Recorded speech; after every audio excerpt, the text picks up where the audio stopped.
Hello friends, this is my video on genetics, and if you want to see some more videos, this is my website easyscience.weebly.com. And if you want to watch some more videos in YouTube, this is my link. You can always watch my videos over there, and you can leave your comment, and you can also give me suggestions and leave some questions, so if you want I can give them answers. And please subscribe my channels. So now let's go for this genetics. Now here in this video, what I'm going to do is there are two kinds of allelic interaction. One is the interallelic interaction, and another one is non-allelic interaction.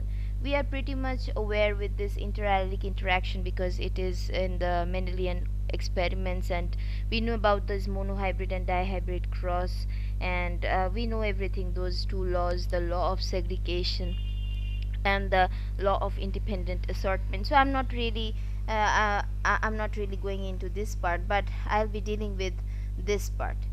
So before I really start with this one, I would like to take some reference from this interallelic interaction.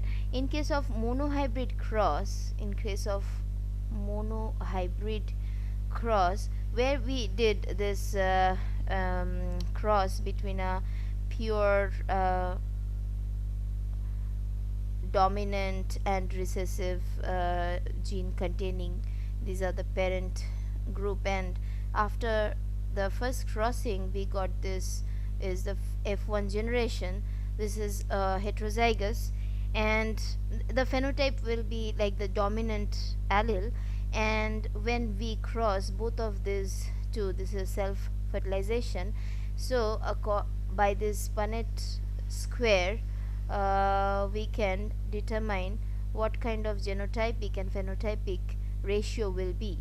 So this will be the ratio where the genotypic ratio will be 1:2:1.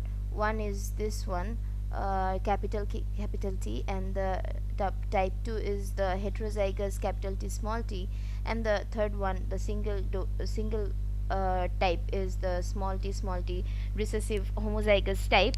And if we consider the phenotypic expression, it will be 3:1, because all these three will be expressing the dominant phenotype, whereas this one with the recessive homozygous condition will express the recessive phenotypic expression, will give you the recessive phenotypic expression. So now we are pretty aware of this monohybrid cross-based phenotypic and genotypic ratio. For this dihybrid cross, the phenotypic ratio is 9:3:3:3:1, and I'm not showing the whole type of the genotype and phenotype and everything in the Punnett square, because it's a very large Punnett square. So I guess you know all these things, so I'm not drawing that Punnett square here.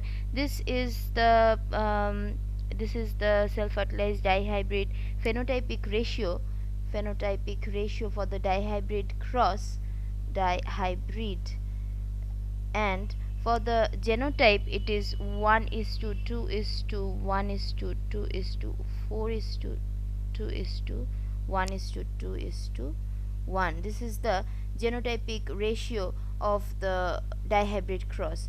But here this whatever the next discussion will be, we will take this phenotypic ratio as our reference and we will move on. Now the thing is that in the Mendelian cross that we had done, all these capital T small t, this is the dominant allele and this is the recessive allele, they were independently and exclusively expressed. That means one this capital T never got mixed up with the small t, never gave a mixed height, that means we got only two type of phenotype. One is long and one is short. We never got a medium kind of a phenotype. So from this we can say that these two allele never got mixed up. They independently and uniquely expressed themselves. But later on we got some different kind of phenotype, different kind of experimental result, and those are incomplete dominance, and the second type is the codominant alleles. Codominant alleles, and we will discuss about these things shortly. So now let's take a page. This is the incomplete dominance. What happens over here, that in an experiment the red flower was crossed with white flower. This red is dominant over the mutant smaller type, which shows the white phenotypic expression. This is white in phenotype, white, and this is red. When they crossed, they the genotype was capital R smaller and the phenotype was pink.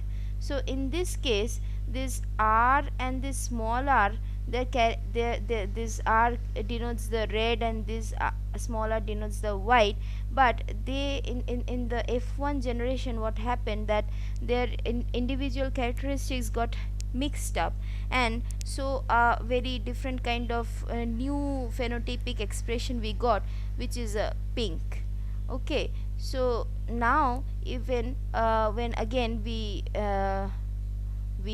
do this, like we do the self fertilization among these two in the Punnett square, what we will be getting is this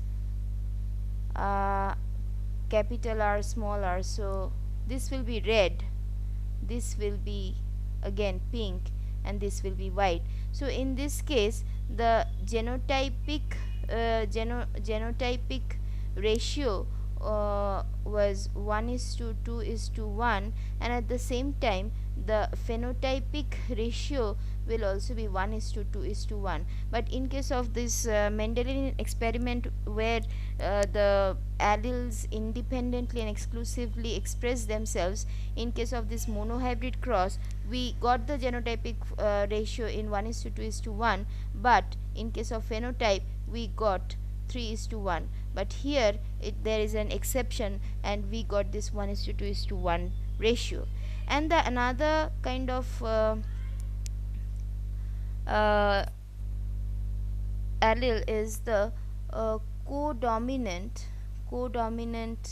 allele, in which as we already knew that there are two types of allele. One is dominant and the other one is recessive, and dominant will always overpower the recessive. But here in case of this codominant allele, when both of them are present, they express themselves independently of each other. That means when one is expressing, the expression will never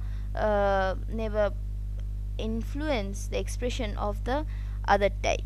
So this kind of expression, that means both the allele will express same degree of their character. This kind of interaction, this kind of alleles are called a codominant allele, and we can find this kind of phenomenon in a blood group, in MN blood group, where or we can also find it in the ABO blood group, where suppose if a person is carrying IA gene, that the blood group will be A positive. If the person is carrying IB gene, then the person's blood group will be B positive. if the person is carrying IA and IB, the person's blood group will be AB positive.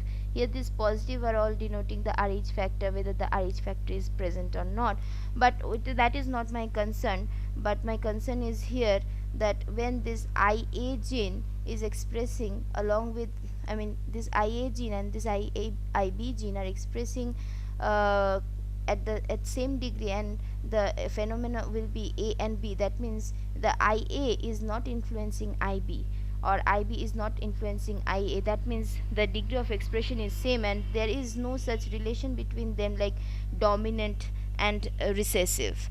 And at the same time, I would also discuss, I would also like to discuss about the multiple allele. Here in this case, according to this Mendelian experiments that we have already gone through, there this gene had two alternative kind of alleles, alternative phenotypic alternative forms of the allele. One was capital T and small t for the gene which is controlling the height.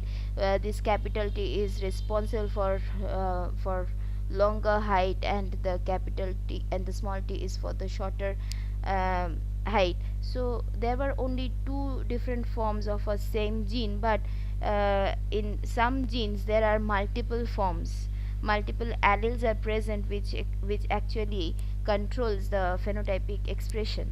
And the ABO blood group is one of a major example of this, where the blood group the what is blood group?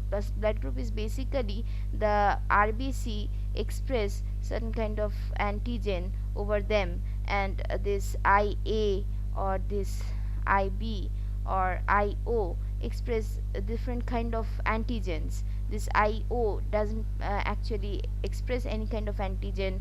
IA express one kind of type A antigen, and IB express B type antigen. So according to that type of antigen, we say that this person has got a blood group, this person has got B blood group, and when IO is there, that means no antigen is present, so the person has got a O blood group. Now the thing is that this this particular antigen which is expressed by a single gene, it has got different forms, alternative forms. One is A, one is B, one is O. When there are more than two form, it is called the multiple allele. And there is a formula by which you can get to know that that how many different kind of phenotypes you'll be getting. Suppose you have n types of alternative forms, n types of alternative forms of a particular gene, then the type, and then how many different types of phenotype, the phenotype number will be n into n plus 1 by 2. That means, suppose if I am giving you this example of the blood group, there are three different types of alternative forms are there. So how many different kind of phenotype will be getting out of it? It will be 3 into 3 plus 1 by 2, and the answer will be 3 plus 1 4, 2 it will be 6. And if it is 6, let me show you this one, that whether it's 6 or not, because there are IA form which will give you A blood group, and then I0, that is A. Sorry, what I said, that it will give you the number of different kind of phenotypes. No, it will give you the number of different kind of genotypes, that how many genotype will be formed by these three different forms of same gene, by three different alleles. So here the phenotype will be A, but the genotype, two different genotypes are there, IA and I0. The second type is IB, which will give you a B blood group, and then I0, then again it will give you a B type blood group. IB will give you the AB blood group, and then I0 will give you the O blood group. So 1 2 3 4 5 6 types of genotype you got from this three different forms of allele, and here the n is equal to 3 and the formula is n into n plus 1 by 2. So what we have discussed till now is the interallelic and non-allelic type of genetic interaction.